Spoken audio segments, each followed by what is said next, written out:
tardes o buenas noches, dependiendo de la hora en que usted vea el presente video. Hoy narraremos una historia denominada Destino Fatal. Abro comillas.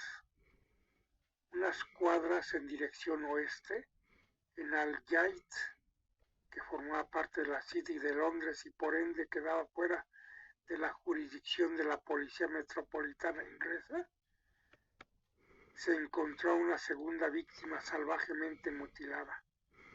La primera había sido Liz Strice, dado que esta madrugada del 30 de septiembre de 1888, Jack el Destripador cometió un doble homicidio. El asesino de Whitechapel, pues así lo tildaba entonces la prensa, había tenido el tupe de matar a dos mujeres en la misma noche.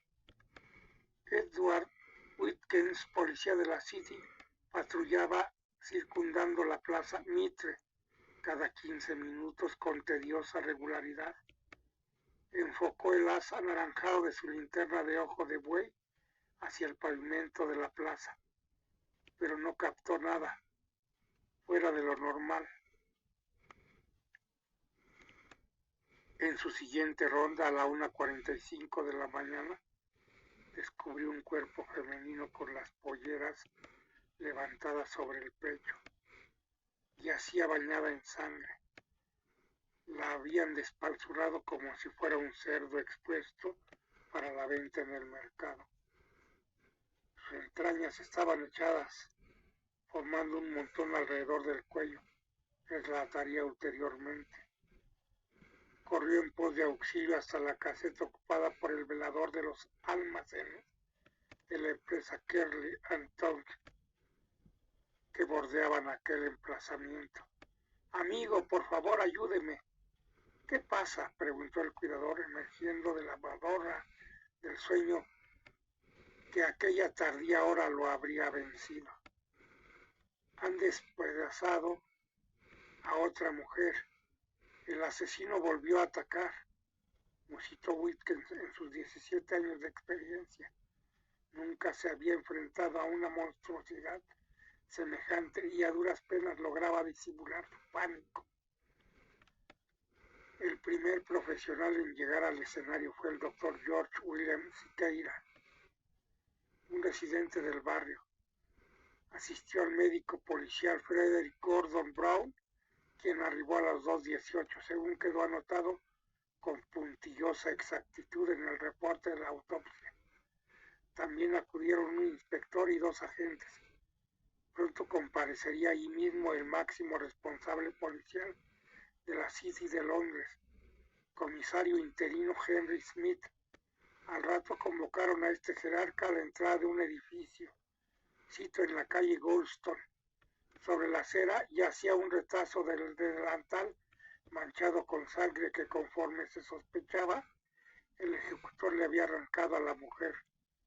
La prenda parecía servir para señalar hacia la pared interna, donde lucía trazada con tiza blanca una extraña consigna: «Los judíos son los hombres que no serán culpados por nada», aunque en realidad en vez de judíos decía «Jews», expresión carente de significado.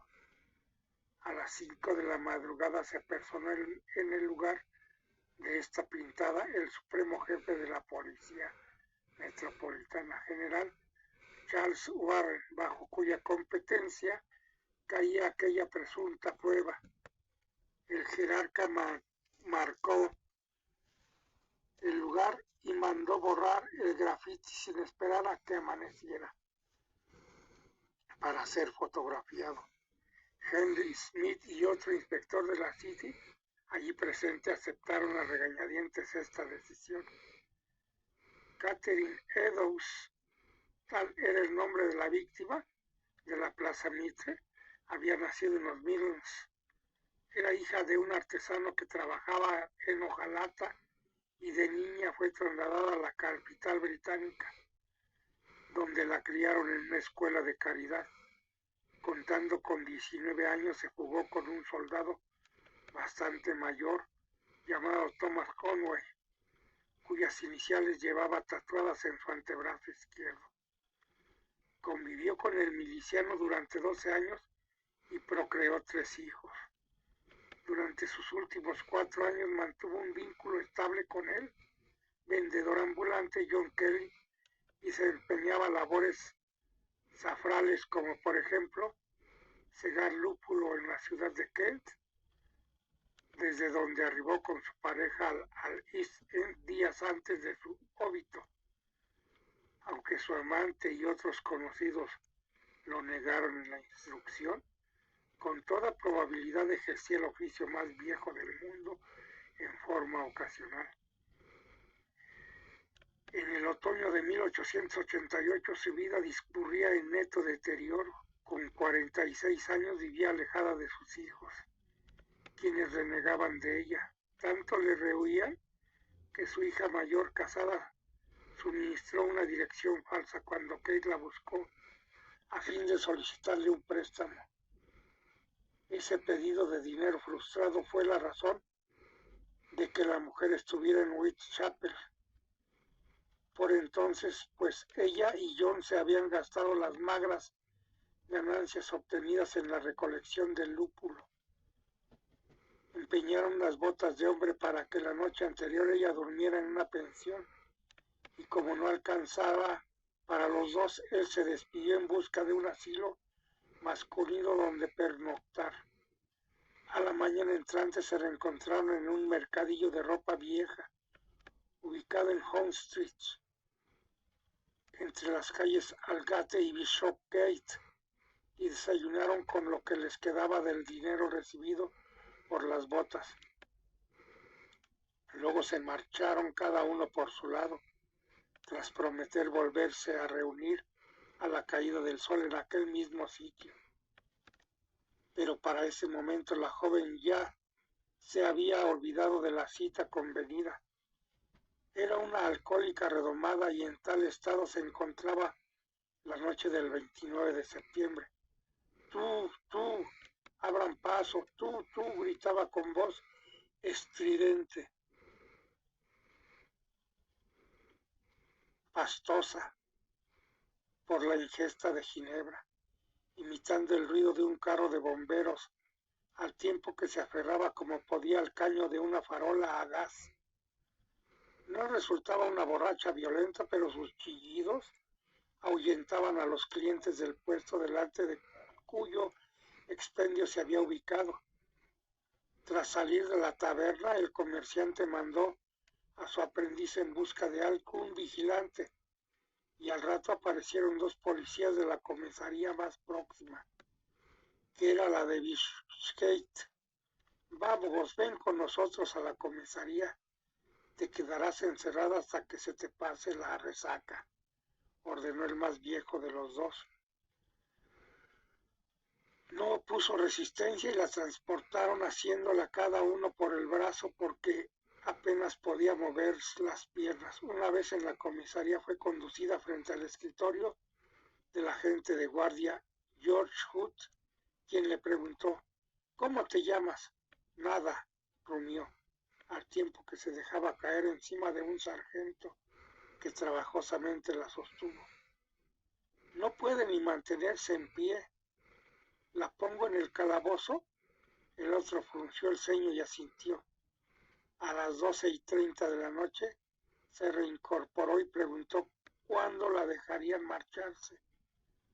Cuando seas capaz de cuidar por ti misma, repuso el guardia, acercándose a la celda con el cuaderno de ingresos y la pluma en la mano. Y a propósito, ¿cómo te llamas y dónde vives? Mi nombre es Mary Ann Kelly y vivo en el número 6 de la calle Fashion, mintió. El policía tomó nota y, comprobando que al menos podía mantenerse erguida, minutos después, siendo la 1 de la mañana del 30 de septiembre, le abrió la reja. Mi marido me dará un tremendo rezongo cuando se entere que estuve presa. Y te lo tendrás bien merecido, contestó Hood, escoltándola hasta la salida. No tienes derecho a emborracharte. Buenas noches. El agente de guardia la había tratado bastante bien, Pero Eddowes no toleraba a los polizontes. Al darse cuenta de que no irían a volver a encarcelarse, se despidió con un insulto. Buenas noches, gallo viejo. Gallos viejos o moscardones azules, por el color de su uniforme, representaban algunos de los epítetos despectivos con que los habitantes de East End se referían a los policías. Luego de salir a la calle a la 1:15 de la madrugada, la mujer giró hacia su izquierda en dirección a Home Street, donde prometieron reunirse con John Kelly 9 horas antes.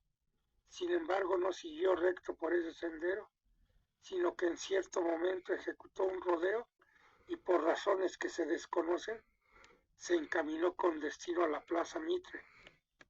Menos de media hora después de haber abandonado la comisaría, Kate se encontró con Jack el Destripador y afrontó su terrible destino. Cierro comillas, gracias por su atención, que usted la pase bien.